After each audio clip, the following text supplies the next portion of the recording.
economic.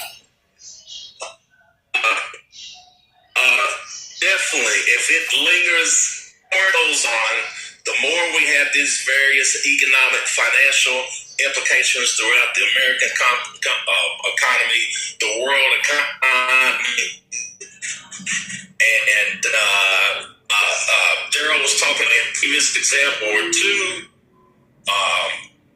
9/11, the American public to some degree bought into the war. But in this case, the American public, for the most part, whether we're looking at polls of the president, whether we're looking at the polls of the war, POLLS, in general, we know that the American public, for the most part, is not for it.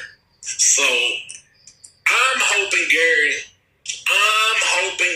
somehow, some way, that some rational, logical sense prevails in the White House, that the people that he speaks with, who are not, making $1 right now, as Daryl is, whether we're talking about, or the shorting or the getting business deals wherever, due to the war, maybe some of these congressmen who don't have their hands, in those pockets, maybe some of these senators who don't have their hands in those pockets, maybe some of these other corporate leaders will say, you know what, Mr. President, it's time to back out.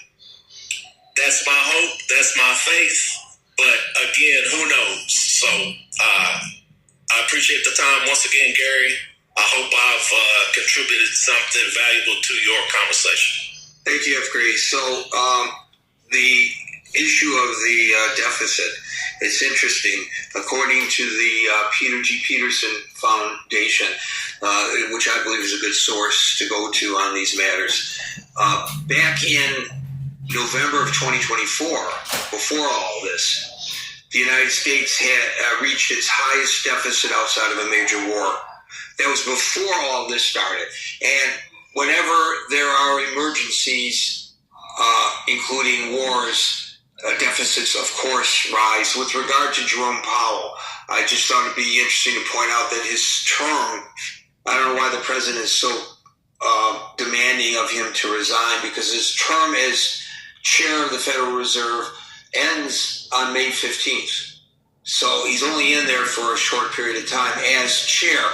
But I want to point out that he intends to remain as a member of the Board of Governors, and that term lasts until it's all with American. So, I think the level of uncertainty that this war